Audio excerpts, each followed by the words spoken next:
Hey guys, back with me again, Samuel Moses dari belajarpublicspeaking.id. Di video part yang pertama ya, gue ada membahas tentang film Young Paul, tapi dari sudut pandang seorang istri dari orang kaya yang tadinya benci banget, mau cerai, tapi malah berbalik sayang lagi. Kayak karena ada faktor kasihan dan sebagainya. Pertanyaannya kok bisa ya, orang dari benci jadi sayang lagi karena kasihan. Nah, gue ada bahas efek-efek psikologi apa aja yang membuat hal-hal demikian, dan harapannya setelah gue breakdown itu bisa kita manfaatin untuk manipulasi orang. Kayak gitu ya. Cuma maksudnya kalau lu mau minta maaf, lu mau menjelaskan cara lu menyesal, gue ada jelasin cara-caranya gimana. Dan gue juga menjelaskan jangan sampai kita ketipu karena kita punya behavior yang ternyata manusia tuh memang begitu dasarnya. Dan gue mau menyadarkan lu semua jangan sampai behavior yang baik ini membuat kita jadi termanipulasi sama orang lain. Oke? Menggunakan contoh kasus dari seorang istri orang kaya yang memaafkan, yang memberikan kesempatan kembali sama suaminya yang sudah memperlakukan dia dengan tidak baik. Oke? Nah, sekarang di part yang kedua adalah gue mau bahas tentang adik dari orang kaya tersebut ya. Tadi orang kayanya namanya Han Do Jun, dia adalah seorang kakak dari adiknya bernama Hyo Jin. Tetap masih dari film Young Paul, di mana kalau sekarang kasusnya adalah balas dendam, tapi kok setelah balas dendam sudah tercapai malah ngerasa hampa. Ya, kita mulai. Basically teman-teman ya, namanya ngerasa hampa itu harusnya kan kita mencapai sesuatu ya, ada achievement. Itu harusnya membuat kita makin bersemangat, kita makin happy, kita punya tenaga ya, dan tenaga ini kita bisa pakai untuk boosting activity kita untuk menjalankan sesuatu yang lebih besar lagi dan mencapai sesuatu yang lebih besar lagi. Tapi ini kok malah ngerasa hampa. Nah, ini membingungkan ya, karena memang kayaknya sesuatu yang sifatnya negatif gak bikin kita berkembang sih. Memang itu ada benernya ya. Nah, cuman kan harus dijelaskan why-nya gitu. Nah, cuma sebelum gue masuk ke why-nya, gue mau kasih sinopsis sedikit biar lo punya gambaran ya. Kenapa si Hyo Jin ini bisa sampai menendam sekali sama si Han Do Jun ya. Jadi secara singkat, sinopsisnya adalah Hyo Jin itu adalah seorang putri dari bapaknya yang kaya banget, milik perusahaan namanya Hansin. Lo bisa carilah di Netflix. Jadi si kakaknya ini punya ambisi lah, pengen nguasain perusahaan itu sampai semua perusahaan itu menjadi milik si kakaknya, which is yang namanya Han Do Jun ya. Dia maruk lah, sangat-sangat greedy ya, pengen nguasain semuanya, everything ya. Sampai akhirnya si adiknya, si Hyo Jin ini dibikin tidur sama si Han Do Jun. Jadi one day dia something like membius ya, menidurkan, dan nggak tanggung-tanggung sampai dengan 3 tahun ditidurin, nggak boleh bangun. Hyo Jin ini kondisinya tuh setengah sadar, terus mulutnya kaku, tangannya nggak bisa gerak, tapi otaknya tetap bisa berpikir. Dia bisa mendengar hal-hal dari luar. Sebenarnya dia kepengen balas ya. Nah, di sela-sela 3 tahun itu, tentunya kan kakaknya berkunjung ya. Ketika berkunjung, seringkali si kakaknya itu mengucapkan kata-kata yang memprovokasi supaya si Hyo Jin ini jadi kesal, jadi marah ya. Maaf ya, gue udah ngambil harta lu semua. Maaf ya, gue harus tidurin lu biar lu nggak ngambil harta gue nih, gitu-gitu lah. Jadi kayaknya dia suka mengucapkan kata-kata kayak begitu. Nah, ini bikin si Hyo Jinnya kesel. Dia pengen balas dendam, tapi apa daya, tubuhnya ini nggak bisa bergerak, mulutnya kaku, nggak punya otot, ya otaknya juga nggak bisa ngomong kan. Cuma bisa mikir doang. Ya sudah, akhirnya ketika si Hyo Jin ini dapat sebuah kesempatan, dia bangun ya dengan tentunya berkolaborasi dengan orang-orang di rumah sakit yang masih sekutunya dia. Akhirnya dia berhasil keluar, dia berlatih kembali sampai dia bisa jalan, dan akhirnya dia mempunyai kesempatan balas dendam sampai si Han Do Jun ini meninggal dengan sebuah skenario yang seolah-olah bukan dia yang bunuh, tapi ada orang lain yang bunuh, which is adalah kompetitor dari perusahaan sebelah. Begitu. Oke, sekarang kita akan bahas ke efek psikologinya. Yang lu nggak tahu, setelah balas dendam, dia hatinya merasa kosong, dia merasa sedih, dia merasa nangis, dan itu yang bakal gue jelasin. Why? Gue percaya ya, kalau manusia itu kan memang dilahirkan ke dunia itu dalam kondisi yang baik ya. Cuma karena dia punya yang namanya amigdala, which is itu adalah otak reptil yang membuat diri kita terlindungi, maka dia akan punya respons yang namanya melawan kesengsaraan ya, gitu kata tepatnya, melawan kesengsaraan. Which is ya, melawan kesengsaraan ini biasa responnya dibagi 3, entah dia ngelawan balik, entah dia menghindar, entah dia diam aja gitu. Tujuannya sih biar menghindari kesengsaraan. Nah, di kondisi ini kan dia dengan cara melawan balik ya sih. Jadi si Hyo Jin ini melawan balik ke si Han Do Jun. Tujuannya biar dia nggak menderita lagi. Cuman yang dia lawan itu ternyata mempunyai efek nggak bagus di kehidupan akhirnya. So, Efek psikologis yang pertama ada yang namanya cognitive dissonance ya, alias disonansi kognitif. Seperti tadi gue bilang, manusia itu dasarnya baik. Ya, dia suka melakukan hal-hal yang membuat orang lain tuh bermanfaat, ya dirinya juga bermanfaat, dan itu bisa melahirkan tenaga lagi untuk dia melakukan aktivitas berikutnya. Dan ketika dia melakukan hal-hal yang jahat, ini menjadi pertentangan moral. Ya, dia pantas dapat ini, itu yang pertama. Tapi yang sisi lain, waduh, ini kenapa ya gue melakukan ini ya, gitu. Nah, pada akhirnya ketika dua kata-kata ini keluar dari seseorang yang berbuat jahat, pertentangan moral terjadi, dan itu yang bisa bikin irisan. Which is tengah-tengahnya itu yang disebut dengan kehampaan atau kosong, gitu. Empati trigger, ya. So, di film ini Hyojin itu punya ambisi ya untuk melampiaskan rasa sakit hati, amarah. Tapi ketika si lawannya ini, si Han Do Jun ini sudah mulai nggak berdaya, terus sampai benar-benar nggak berdaya, akhirnya dia balik ke default setting yang awal, which is ya muncul yang namanya empati, rasa kasihan, dan pada akhirnya dia merasa menyesal. Tapi kan karena ada blockingan dari ego, akhirnya dia menunjukkan action yang sama. Ya, cuman hukumannya karena ada ego, akhirnya dia merasa hampa dan kosong.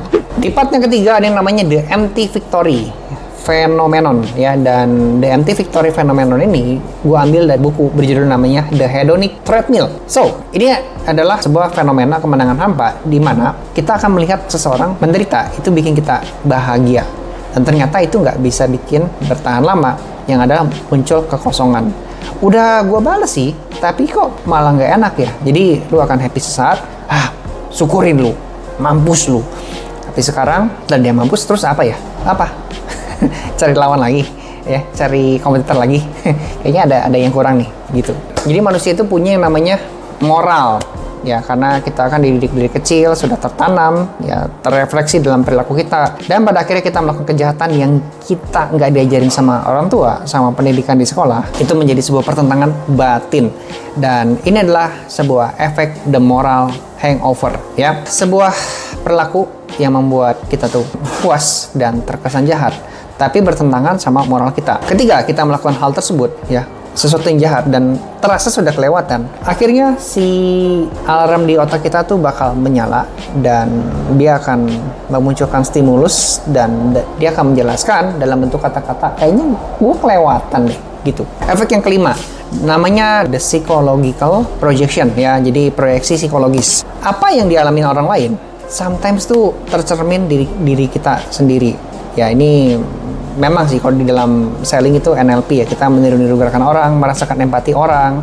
Tapi secara nggak langsung, karena manusia punya rasa tersebut, talenta tersebut, apa yang dia perbuat sama orang lain, dan ini terkait dengan kejahatan dan membuat orang lain itu menderita, sometimes efek yang dialamin sama korban tersebut ternyata bisa ke mirroring sama si pelakunya. Ya, contohnya kata-katanya akan muncul dalam hati kayak begini ya. Jadi gue tahu gimana rasanya jadi kayak gitu. Kasian juga sih.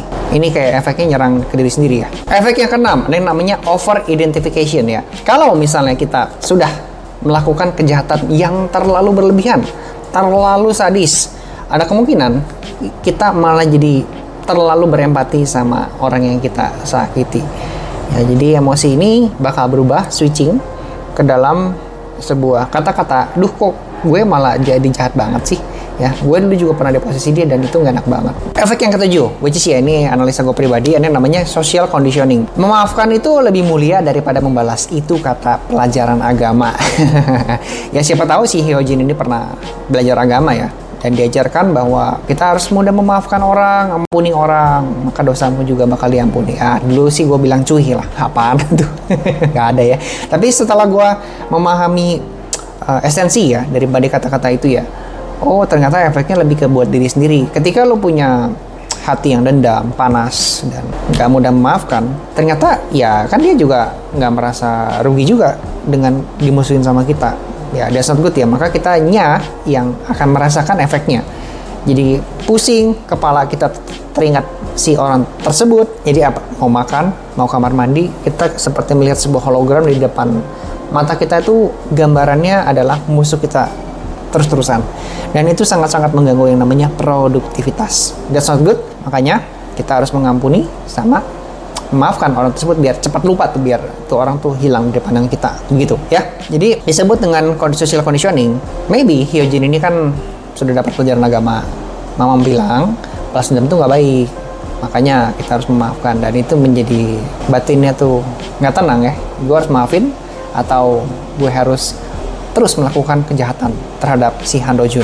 Pada akhirnya kita akan merasa kelelahan ketika kita menahan sebuah emosi negatif kelamaan di hati kita ya. Memang itu menguras energi banget ya, kita bakal kecapean. Kalau secara teori wellness ya, emosi negatif itu kan mengeluarkan yang namanya hormon kortisol, hormon stres, dan itu membuat tubuh kita terjaga, otot kita terjaga, dan itu akan membuat kita tuh nggak tenang terus-terusan karena kan terjaga. Itu kebayang gak sih setiap hari merasa gelisah, terjaga, bakal ada sesuatu gitu, lo harus waspada sama musuh lo gerakan apa. Kita akan jadi paranoia ya, curiga terus. Capek banget ya. Nah, sampai suatu ketika ada suatu titik lo akan merasa kecapean, dan apa yang lo harus lakuin supaya kita bisa benar-benar terbebas dari rasa dendam tersebut. Karena sesuatu yang sudah tercapai dan sifatnya karena dendam itu akan melahirkan perasaan hampa seperti yang tadi gue bilang di awal. Dan setelah gue breakdown efek-efek psikologi apa ini menurut gue pribadi ya, I hope you get the message ya. Efek-efek apa aja yang membuat si Hyojin merasa kosong, tapi untungnya dia nggak bunuh diri sih. Ya, saatnya lu menyadari how to turn around your destiny ya. Jadi kita harus membalikan takdir supaya kita bisa kembali produktif dan kembali bahagia. Biasanya tuh orang dendaman tuh jarang bisa senyum sih. Makanya ini harus lo lakuin supaya kita bisa kembali bahagia. Ya tentunya jangan berhubungan lagi sih sama si korbannya ya, yang membuat diri kita tuh not good ya di kondisi sebelumnya. Pertama, lu bisa memvalidasi perasaan. Aduh, ternyata gue dendaman. Ini memang dibutuhkan yang namanya keikhlasan ya, untuk mengakui kalau gue tuh orangnya dendaman. Sering kali tuh orang nggak mengakui ya, dia akan berlindung di balik alasan. Ya abisnya dia tuh sudah begini, termasuk gue pribadi, gue juga suka begitu. Tapi ya, untuk bisa melepaskan rasa dendam itu yang membuat kita bisa kembali produktif, maka kita harus memvalidasi perasaan kita. Wajar kalau gue merasa bersalah, itu tandanya gue masih punya hati yang baik. Itu pertama, lu validasi perasaan. Yang kedua adalah evaluasi motivasi ya. Kenapa gue dendam sama dia dari awal ya? Itu yang pertama, lu bisa nanyakan ke diri sendiri, apakah gue balas dendam karena emosi saat atau karena gue benar-benar pengen dia belajar dari kesalahannya? Tuh poinnya. Jawaban ini bisa membantu bahwa keputusan yang akan lu buat di kemudian hari itu bisa lebih baik dan nggak membuat diri lo merasa hampa. Yang ketiga, fokus sama pembelajaran ya. Ubah rasa bersalah jadi pelajaran. Jadi apa yang bisa gue pelajari dari situasi ini? Lu belajar ya. Itu sudah membuat dia terkapar, membuat dia gak bisa bergerak mungkin. Terus apa yang lu bisa pelajari dari situasi itu? Nah, itu yang bisa bikin kita men-shift the focus untuk sesuatu yang lebih baik. Yang keempat, rekonstruksi perasaan dengan closure. Ya kadang kita butuh ritual emosional untuk bisa menutup bab ini. Dengan cara apa? Menulis surat permintaan maaf. Ya nulis aja, tapi nggak usah dikirim ya. Kan tentunya masih ada ego. Gue juga bukan tipikal orangnya minta maaf terus ngirim ya. Ya minimal gue memaafkan diri sendiri lah karena sudah kesel, memaafkan dia karena sudah berperilaku jahat sama gue gitu ya. Bahkan menulis hal tersebut. Terus kita akan berbagi cerita sama orang yang bisa dipercaya. Maybe lu bisa ke psikolog ya untuk sharing. Kemudian membuat keputusan untuk fokus ke masa depan, bukan ke masa lalu. Nah, yang kelima, lu bisa cari cara untuk menembus diri. Contohnya adalah dengan membantu orang lain yang butuh pertolongan, menjadi lebih sabar saat menghadapi masalah serupa, dan fokus membangun hubungan yang lebih sehat ke depannya. Ya udah, yang korban itu gak usah dihiraukan lah, lu menghindari aja lah. Jadi kalau gue jadi Hyojin, tampaknya gue akan mengasingkan dia jauh-jauh sana dari hadapan gue ya, kecuali dia minta maaf dan tulus dan sebagainya gitu. Tapi kalau nggak ada action seperti itu, kayaknya gue nggak akan berhubungan ya. Gue akan beralih ke hal positif yang bisa merangsang mood gue untuk jadi lebih baik. Oke, kesimpulan, balas dendam tuh nggak pernah memberikan rasa puas ya, justru bikin kita makin gelisah kalau nggak dibarengin sama pemahaman yang matang. Kemudian rasa bersalah itu tanda kalau lu masih punya hati yang baik. Kalau sudah bebal tuh nggak punya rasa bersalah. Oke, itu dia ya sebenarnya kunci dari pembahasan ini ya. Balas dendam nggak baik sih, cuma kan kita perlu motivasi.